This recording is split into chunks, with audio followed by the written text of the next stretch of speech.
Chapter 5 Diagon Alley. Harry woke early the next morning. Although he could tell it was daylight, he kept his eyes shut tight. It was a dream. He told himself firmly. I dreamed a giant called Hagrid came to tell me I was going to a school for wizards. When I open my eyes, I'll be at home in my cupboard. There was suddenly a loud tapping noise. And there's Aunt Petunia knocking on the door, Harry thought, his heart sinking. But he still didn't open his eyes. It had been such a good dream. All right. Harry mumbled. I'm getting up. He sat up and Hagrid's heavy coat fell off him. The hut was full of sunlight, the storm was over, Hagrid himself was asleep on the collapsed sofa, and there was an owl rapping its claw on the window, a newspaper held in its beak.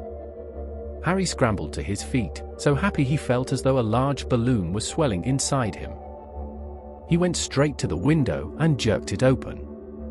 The owl swooped in and dropped the newspaper on top of Hagrid, who didn't wake up. The owl then fluttered onto the floor and began to attack Hagrid's coat. Don't do that. Harry tried to wave the owl out of the way, but it snapped its beak fiercely at him and carried on savaging the coat. Hagrid, said Harry loudly. There's an owl. Pay him. Hagrid grunted into the sofa. What? He wants paying for delivering the paper. Look in the pockets. Hagrid's coat seemed to be made of nothing but pockets, bunches of keys, slug pellets, balls of string, peppermint humbugs, tea bags. Finally, Harry pulled out a handful of strange-looking coins. Give him 5 nuts, said Hagrid sleepily. Nuts? The little bronze ones. Harry counted out 5 little bronze coins, and the owl held out his leg so Harry could put the money into a small leather pouch tied to it. Then he flew off through the open window. Hagrid yawned loudly, sat up, and stretched. Best be off, Harry, lots to do today. Gotta get up to London and buy all your stuff for school. Harry was turning over the wizard coins and looking at them. He had just thought of something that made him feel as though the happy balloon inside him had got a puncture. Hagrid. Aha, said Hagrid, who was pulling on his huge boots. I haven't got any money, and you heard Uncle Vernon last night. He won't pay for me to go and learn magic. Don't worry about that, said Hagrid, standing up and scratching his head. Do ye think your parents didn't leave ye anything? But if their house was destroyed? They didn't keep their gold in the house, boy. Now, first stop for us is Gringotts. Wizard's Bank. Have a sausage, they're not bad cold, and I wouldn't say no to a bit o' your birthday cake, neither. Wizards have banks. Just the one, Gringotts. Run by goblins. Harry dropped the bit of sausage he was holding. Goblins? Yeah, so ye be mad to try and rob it, I'll tell ye that. Never mess with goblins, Harry. Gringotts is the safest place in the world for anything ye want to keep safe, except maybe Hogwarts. As a matter of fact, I got to visit Gringotts anyway. For Dumbledore. Hogwarts business. Hagrid drew himself up proudly. He usually gets me to do important stuff for him. Fetching you getting things from Gringotts, knows he can trust me, see? Got everything? Come on then. Harry followed Hagrid out onto the rock. The sky was quite clear now, and the sea gleamed in the sunlight. The boat Uncle Vernon had hired was still there, with a lot of water in the bottom after the storm. How did you get here? Harry asked, looking around for another boat. Flew, said Hagrid. Flew? Yeah, but we'll go back in this. Not supposed to use magic now I've got yeah. They settled down in the boat, Harry still staring at Hagrid, trying to imagine him flying.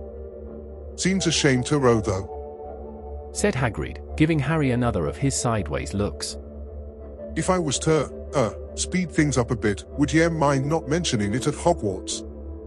Of course not, said Harry, eager to see more magic. Hagrid pulled out the pink umbrella again, tapped it twice on the side of the boat, and they sped off toward land. Why would you be mad to try and rob Gringotts?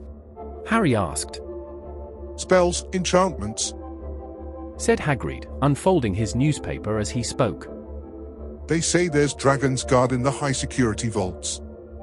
And then you gotta find your way. Gringotts is hundreds of miles under London, see? Deep under the underground.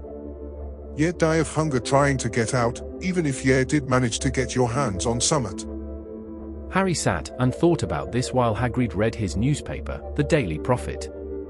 Harry had learned from Uncle Vernon that people like to be left alone while they did this, but it was very difficult. He'd never had so many questions in his life.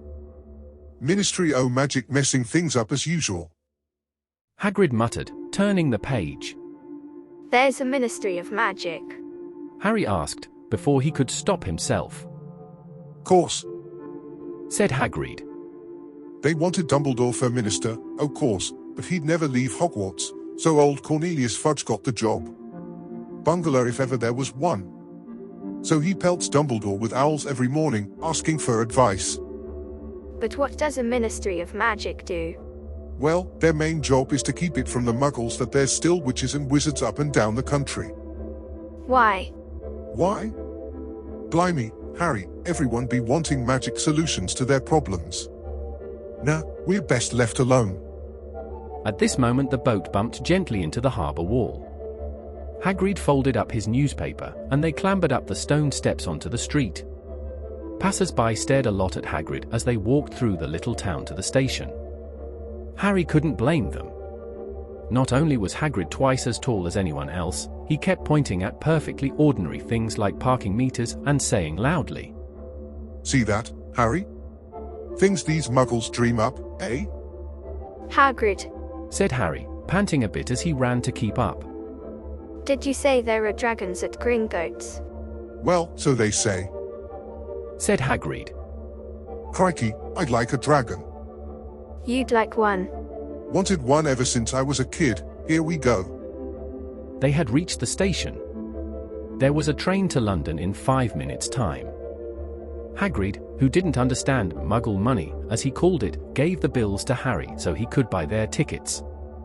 People stared more than ever on the train. Hagrid took up 2 seats and sat knitting what looked like a canary yellow circus tent. Still got your letter, Harry? He asked as he counted stitches. Harry took the parchment envelope out of his pocket. Good. Said Hagrid.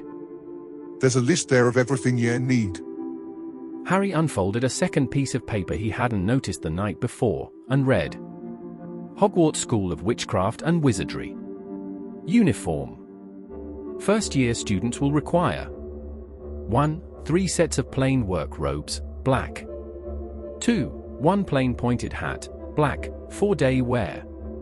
3. 1 pair of protective gloves, dragon hide or similar. 4. 1 winter cloak, black, silver fastenings. Please note that all pupils' clothes should carry name tags. Course books. All students should have a copy of each of the following. The Standard Book of Spells, Grade 1, by Miranda Goshawk. A History of Magic by Bathilda Bagshot. Magical Theory by Adalbert Waffling. A Beginner's Guide to Transfiguration by Emetic Switch. 1000 Magical Herbs and Fungi by Felida Spore. Magical Drafts and Potions by Arsenius Jigger. Fantastic Beasts and Where to Find Them by Newt Scamander. The Dark Forces, A Guide to Self-Protection by Quentin Trimble. Other equipment. Wand Cauldron, pewter, standard size 2, set. Glass or crystal files. Telescope set. Brass scales. Students may also bring an owl or a cat or a toad. Parents are reminded that first years are not allowed their own broomsticks. Can we buy all this in London? Harry wondered aloud. If you know where to go. Said Hagrid. Harry had never been to London before. Although Hagrid seemed to know where he was going, he was obviously not used to getting there in an ordinary way. He got stuck in the ticket barrier on the underground, and complained loudly that the seats were too small and the trains too slow. I don't know how the muggles manage without magic. He said as they climbed a broken-down escalator that led up to a bustling road lined with shops. Hagrid was so huge that he parted the crowd easily, All Harry had to do was keep close behind him. They passed bookshops and music stores, hamburger restaurants and cinemas, but nowhere that looked as if it could sell you a magic wand. This was just an ordinary street full of ordinary people. Could there really be piles of wizard gold buried miles beneath them? Were there really shops that sold spell books and broomsticks? Might this not all be some huge joke that the Dursleys had cooked up? If Harry hadn't known that the Dursleys had no sense of humor, he might have thought so, yet somehow, even though everything Hagrid had told him so far was unbelievable, Harry couldn't help trusting him. This is it, said Hagrid, coming to a halt. the Leaky Cauldron. It's a famous place. It was a tiny, grubby-looking pub. If Hagrid hadn't pointed it out, Harry wouldn't have noticed it was there. The people hurrying by didn't glance at it. Their eyes slid from the big bookshop on one side to the record shop on the other as if they couldn't see the Leaky Cauldron at all. In fact, Harry had the most peculiar feeling that only he and Hagrid could see it. Before he could mention this, Hagrid had steered him inside. For a famous place, it was very dark and shabby. A few old women were sitting in a corner, drinking tiny glasses of sherry. One of them was smoking a long pipe. A little man in a top hat was talking to the old bartender, who was quite bald and looked like a toothless walnut. The low buzz of chatter stopped when they walked in. Everyone seemed to know Hagrid. They waved and smiled at him, and the bartender reached for a glass, saying, "The usual Hagrid?" Can't, Tom, I'm on Hogwarts business, said Hagrid, clapping his great hand on Harry's shoulder and making Harry's knees buckle. "Good Lord," said the bartender, peering at Harry. Can this be? The Leaky Cauldron had suddenly gone completely still and silent. "Bless my soul," whispered the old bartender. "Harry Potter, what an honor." He hurried out from behind the bar, rushed toward Harry and seized his hand, tears in his eyes. "Welcome back, Mr. Potter, welcome back." Harry didn't know what to say. Everyone was looking at him. The old woman with the pipe was puffing on it without realizing it had gone out. Hagrid was beaming. Then there was a great scraping of chairs, and the next moment, Harry found himself shaking hands with everyone in the Leaky Cauldron. Doris Crockford, Mr. Potter, can't believe I'm meeting you at last.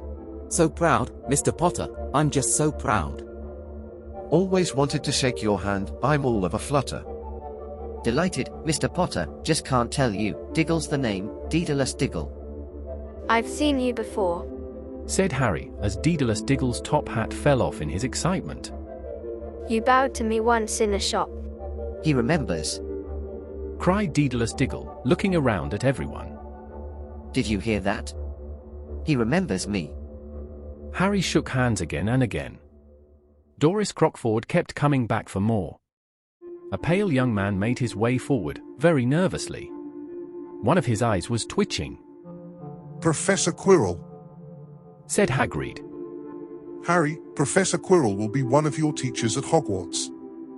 Potter, stammered Professor Quirrell, grasping Harry's hand. can't tell you how pleased I am to meet you. What sort of magic do you teach, Professor Quirrell? Defense against the dark arts. Muttered Professor Quirrell, as though he'd rather not think about it. Not that you need it, Potter. He laughed nervously. You'll be getting all your equipment, I suppose? I've got to pick up a new book on vampires myself. He looked terrified at the very thought. But the others wouldn't let Professor Quirrell keep Harry to himself. It took almost 10 minutes to get away from them all. At last, Hagrid managed to make himself heard over the babble. Must get on, lots to buy. Come on, Harry. Doris Crockford shook Harry's hand one last time, and Hagrid led them through the bar and out into a small, walled courtyard where there was nothing but a trash can and a few weeds. Hagrid grinned at Harry. Told ye, didn't I? Told ye you was famous. Even Professor Quirrell was trembling to meet ye. Mind you, he's usually trembling. Is he always that nervous? Oh, yeah. Poor bloke. Brilliant mind. He was fine while he was studying out of books, but then he took a year off to get some first-hand experience. They say he met vampires in the Black Forest, and there was a nasty bit of trouble with a hag, never been the same since. Scared of the students, scared of his own subject now, where's me umbrella? Vampires? Hags? Harry's head was swimming. Hagrid, meanwhile, was counting bricks in the wall above the trash can. 3 up, 2 across. He muttered. Right, stand back, Harry. He tapped the wall 3 times with the point of his umbrella. The brick he had touched quivered, it wriggled. In the middle, a small hole appeared. It grew wider and wider. A second later, they were facing an archway large enough even for Hagrid, an archway onto a cobbled street that twisted and turned out of sight. Welcome, said Hagrid, to Diagon Alley. He grinned at Harry's amazement. They stepped through the archway. Harry looked quickly over his shoulder and saw the archway shrink instantly back into solid wall. The sun shone brightly on a stack of cauldrons outside the nearest shop. Cauldrons, all sizes, copper, brass, pewter, silver, self-stirring, collapsible, said a sign hanging over them. Yeah, you'll be made in one, said Hagrid. But we gotta get your money first. Harry wished he had about 8 more eyes. He turned his head in every direction as they walked up the street, trying to look at everything at once, the shops, the things outside them, the people doing their shopping. A plump woman outside an apothecary was shaking her head as they passed, saying, "Dragon liver, 17 sickles an ounce, they are mad." A low, soft hooting came from a dark shop with a sign saying Elop's Owl Emporium, Tawny, Screech, Barn, Brown, and Snowy. Several boys of about Harry's age had their noses pressed against a window with broomsticks in it. "Look," Harry heard one of them say. "The new Nimbus 2000, fastest ever." There were shops selling robes, shops selling telescopes and strange silver instruments Harry had never seen before, windows stacked with barrels of bat spleens and eel's eyes, tottering piles of spell books, quills, and rolls of parchment, potion bottles, globes of the moon. Gringotts, said Hagrid. They had reached a snowy white building that towered over the other little shops. Standing beside its burnished bronze doors, wearing a uniform of scarlet and gold, was... Yeah, that's a goblin, said Hagrid quietly as they walked up the white stone steps toward him.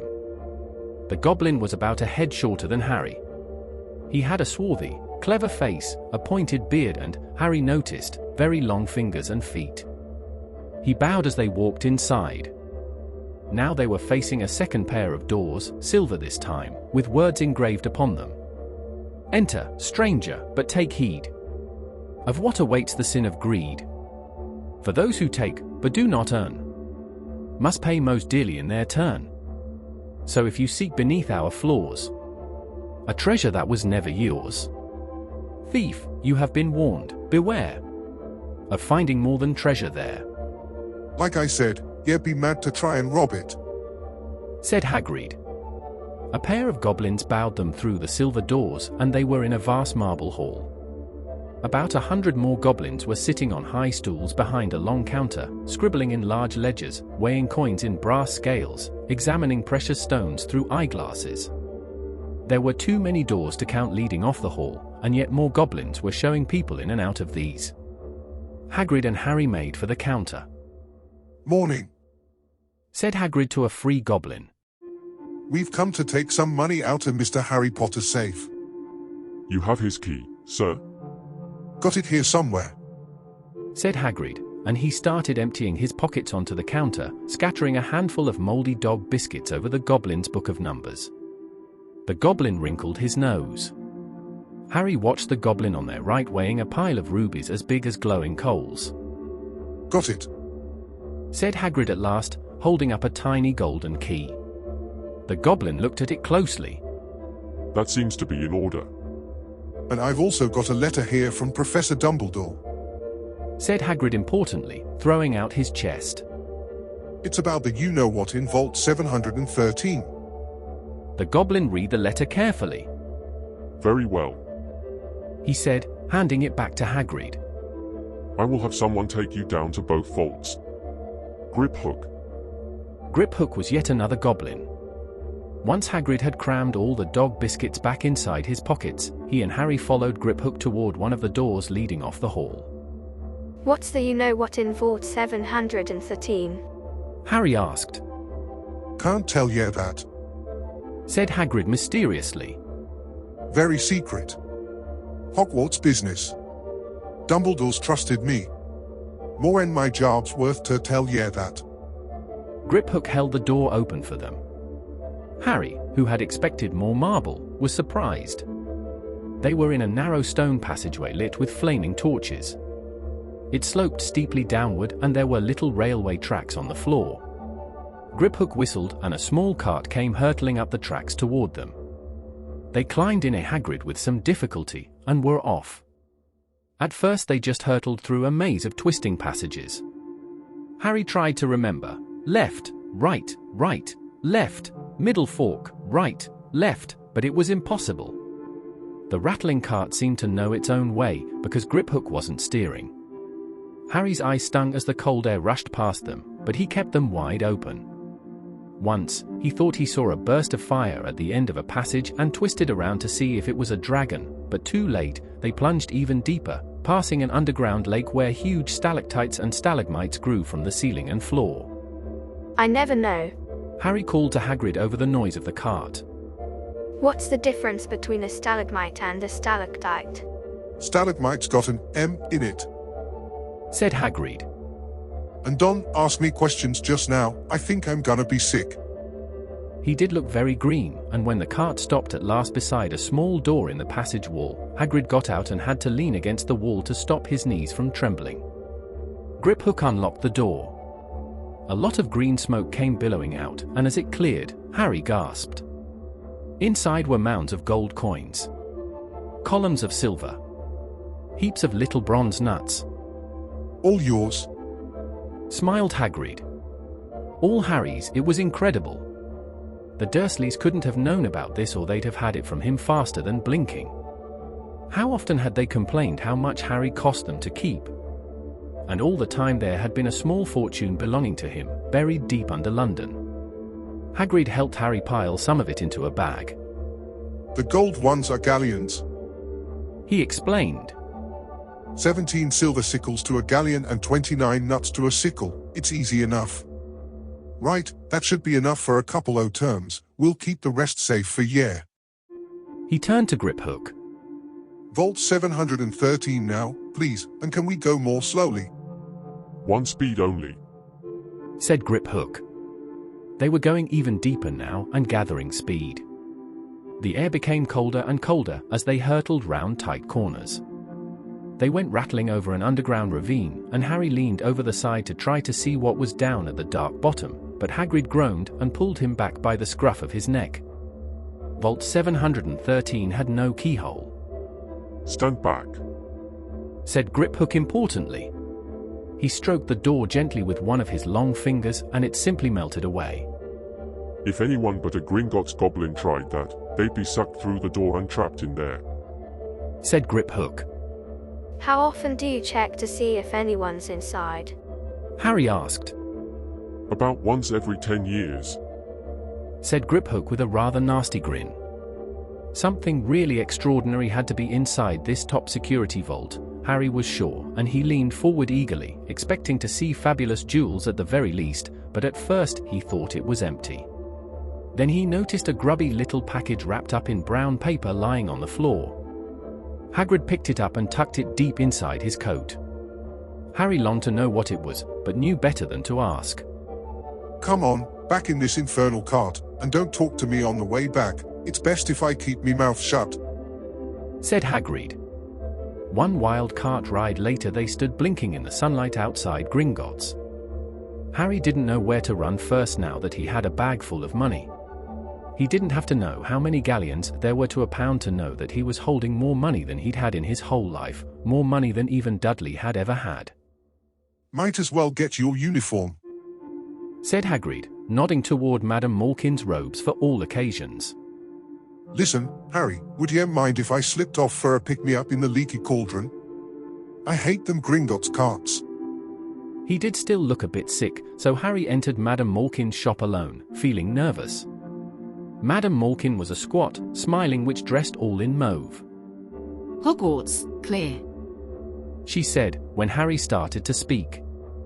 Got the lot here, another young man being fitted up just now in fact. In the back of the shop, a boy with a pale, pointed face was standing on a footstool, while a second witch pinned up his long black robes. Madame Malkin stood Harry on a stool next to him, slipped a long robe over his head, and began to pin it to the right length. Hello, said the boy. Hogwarts too, Yes. said Harry.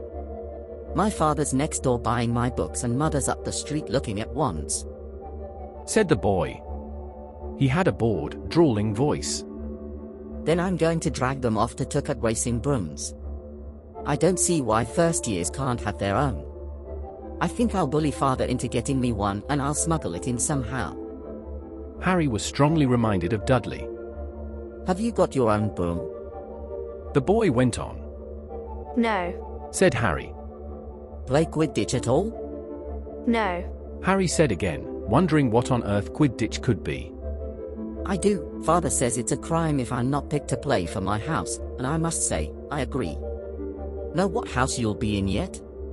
No. Said Harry, feeling more stupid by the minute. Well, no one really knows until they get there, do they? But I know I'll be in Slytherin. All our family have been. Imagine being in Hufflepuff. I think I'd leave, wouldn't you? Ha! Said Harry, wishing he could say something a bit more interesting. I say, look at that man. Said the boy suddenly, nodding toward the front window. Hagrid was standing there, grinning at Harry and pointing at two large ice creams to show he couldn't come in. That's Hagrid. Said Harry, pleased to know something the boy didn't. He works at Hogwarts. Oh. Said the boy. I've heard of him. He's a sort of servant, isn't he? He's the gamekeeper. Said Harry. He was liking the boy less and less every second. Yes, exactly. I heard he's a sort of savage, lives in a hut on the school grounds and every now and then he gets drunk, tries to do magic, and ends up setting fire to his bed. I think he's brilliant. Said Harry coldly. Do you? Said the boy, with a slight sneer. Why is he with you? Where are your parents? They're dead. Said Harry shortly. He didn't feel much like going into the matter with this boy. Oh, sorry. Said the other. Not sounding sorry at all. But they were our kind, weren't they? They were a witch and wizard, if that's what you mean. I really don't think they should let the other sort in, do you? They're just not the same. They've never been brought up to know our ways. Some of them have never even heard of Hogwarts until they get the letter, imagine. I think they should keep it in the old wizarding families. What's your surname, anyway? But before Harry could answer, Madame Malkin said, That's you done, my dear. And Harry, not sorry for an excuse to stop talking to the boy, hopped down from the footstool. Well, I'll see you at Hogwarts, I suppose. Said the drawling boy.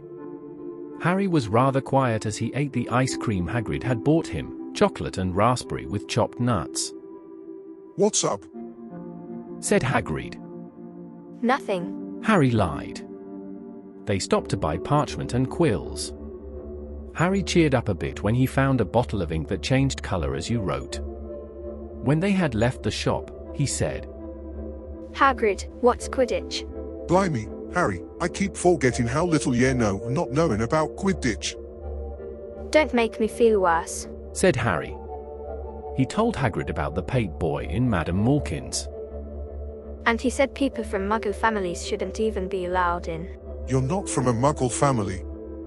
If he'd known who ye were, he's grown up knowing your name if his parents are wizarding folk.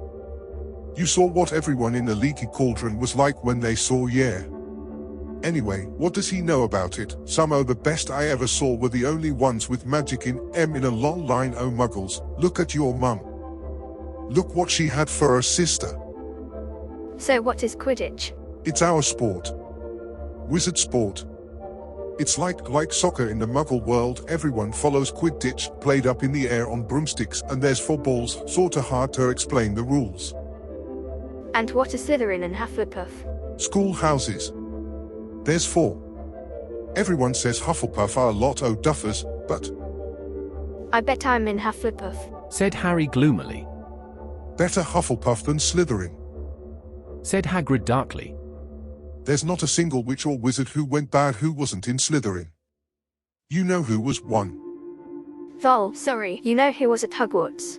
Years and years ago, said Hagrid. They bought Harry's school books in a shop called Flourish and Blotts, where the shelves were stacked to the ceiling with books as large as paving stones bound in leather, books the size of postage stamps in covers of silk, books full of peculiar symbols, and a few books with nothing in them at all. Even Dudley, who never read anything, would have been wild to get his hands on some of these. Hagrid almost had to drag Harry away from curses and counter-curses, bewitch your friends and befuddle your enemies with the latest revenges, hair loss, jelly-legs, tongue-tying and much, much more, by Professor Vindictus Viridian. I was trying to find out how to curse Dudley. I'm not saying that's not a good idea, but you're not to use magic in the muggle world except in very special circumstances, said Hagrid. And anyway, you couldn't work any of them curses yet. You'll need a lot more study before you get to that level. Hagrid wouldn't let Harry buy a solid gold cauldron either. It says pewter on your list, but they got a nice set of scales for weighing potion ingredients and a collapsible brass telescope. Then they visited the apothecary, which was fascinating enough to make up for its horrible smell, a mixture of bad eggs and rotted cabbages. Barrels of slimy stuff stood on the floor, jars of herbs, dried roots, and bright powders lined the walls, bundles of feathers, strings of fangs, and snarled claws hung from the ceiling. While Hagrid asked the man behind the counter for a supply of some basic potion ingredients for Harry, Harry himself examined silver unicorn horns at 21 galleons each and minuscule, glittery black beetle eyes, 5 nuts a scoop. Outside the apothecary, Hagrid checked Harry's list again. Just your wand left, yeah, and I still haven't got you a birthday present. Harry felt himself go red. You don't have to. I know I don't have to. Tell you what, I'll get your animal. Not a toad. Toads went out of fashion years ago, yet be laughed at, and I don't like cats, they make me sneeze. I'll get you an owl. All the kids want owls, they are dead useful, carry your mail and everything. 20 minutes later, they left Elop's Owl Emporium, which had been dark and full of rustling and flickering, jewel-bright eyes. Harry now carried a large cage that held a beautiful snowy owl, fast asleep with her head under her wing. He couldn't stop stammering his thanks, sounding just like Professor Quirrell. Don't mention it, said Hagrid gruffly. Don't expect you've had a lot of presents from them Dursleys. Just Ollivanders left now, only place for wands, Ollivanders, and you gotta have the best wand. A magic wand, this was what Harry had been really looking forward to. The last shop was narrow and shabby. Peeling gold letters over the door read Ollivanders, makers of fine wands since 382 BC. A single wand lay on a faded purple cushion in the dusty window. A tinkling bell rang somewhere in the depths of the shop as they stepped inside. It was a tiny place, empty except for a single, spindly chair that Hagrid sat on to wait. Harry felt strangely as though he had entered a very strict library. He swallowed a lot of new questions that had just occurred to him and looked instead at the thousands of narrow boxes piled neatly right up to the ceiling. For some reason, the back of his neck prickled. The very dust and silence in here seemed to tingle with some secret magic. Good afternoon, said a soft voice. Harry jumped. Hagrid must have jumped, too, because there was a loud crunching noise and he got quickly off the spindly chair. An old man was standing before them, his wide, pale eyes shining like moons through the gloom of the shop. Hello, said Harry awkwardly. Ah, yes, said the man. Yes. I thought I'd be seeing you soon. Harry Potter. It wasn't a question. You have your mother's eyes. It seems only yesterday she was in here herself, buying her first wand. 10¼ inches long, swishy, made of willow. Nice wand for charm work. Mr. Ollivander moved closer to Harry. Harry wished he would blink. Those silvery eyes were a bit creepy. Your father, on the other hand, favored a mahogany wand. 11 inches. Pliable. A little more power and excellent for transfiguration. Well, I say your father favored it. It's really the wand that chooses the wizard, of course. Mr. Ollivander had come so close that he and Harry were almost nose to nose. Harry could see himself reflected in those misty eyes. And that's where... Mr. Ollivander touched the lightning scar on Harry's forehead with a long, white finger. I'm sorry to say I sold the wand that did it. He said softly. 13½ inches. You? Powerful wand, very powerful, and in the wrong hands. Well, if I'd known what that wand was going out into the world to do. He shook his head and then, to Harry's relief, spotted Hagrid. Rubeus Hagrid. How nice to see you again. Oak, 16 inches, rather bendy, wasn't it? It was, sir, yes, said Hagrid. Good wand, that one. But I suppose they snapped it in half when you got expelled? Said Mr. Ollivander, suddenly stern. Yes, they did, yes, said Hagrid, shuffling his feet. I've still got the pieces though, he added brightly. But you don't use them? Said Mr. Ollivander sharply. Oh, no, Sid, said Hagrid quickly. Harry noticed he gripped his pink umbrella very tightly as he spoke. Hun, said Mr. Ollivander, giving Hagrid a piercing look. Well, now, Mr. Potter. Let me see. He pulled a long tape measure with silver markings out of his pocket. Which is your wand arm? Well, I'm right-handed, said Harry. Hold out your arm. That's it. He measured Harry from shoulder to finger, then wrist to elbow, shoulder to floor, knee to armpit and round his head. As he measured, he said, Every Ollivander wand has a core of a powerful magical substance, Mr. Potter. We use unicorn hairs, phoenix tail feathers, and the heartstrings of dragons. No two Ollivander wands are the same, just as no two unicorns, dragons, or phoenixes are quite the same. And of course, you will never get such good results with another wizard's wand. Harry suddenly realized that the tape measure, which was measuring between his nostrils, was doing this on its own. Mr. Ollivander was flitting around the shelves, taking down boxes. That will do, he said, and the tape measure crumpled into a heap on the floor. Right then, Mr. Potter. Try this one. Beechwood and dragon heartstring. 9 inches.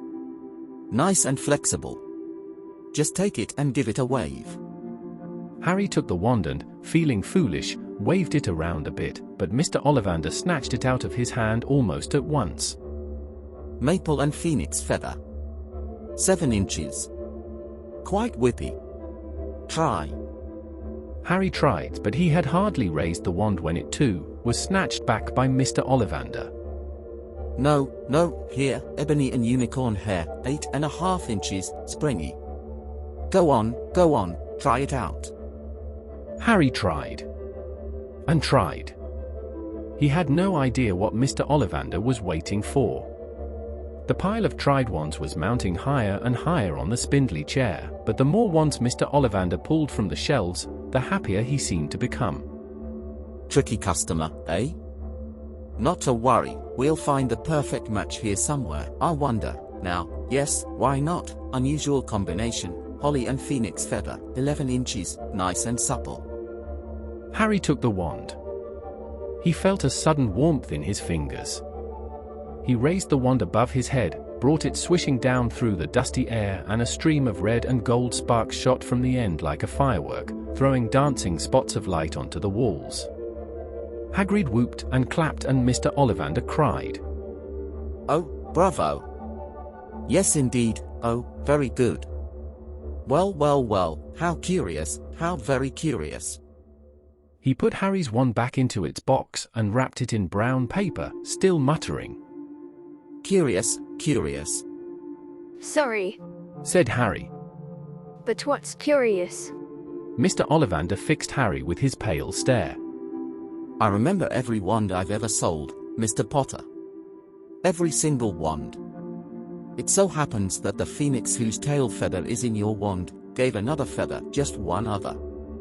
It is very curious indeed that you should be destined for this wand when its brother gave you that scar. Harry swallowed. Yes, 13.5 inches. You? Curious indeed how these things happen.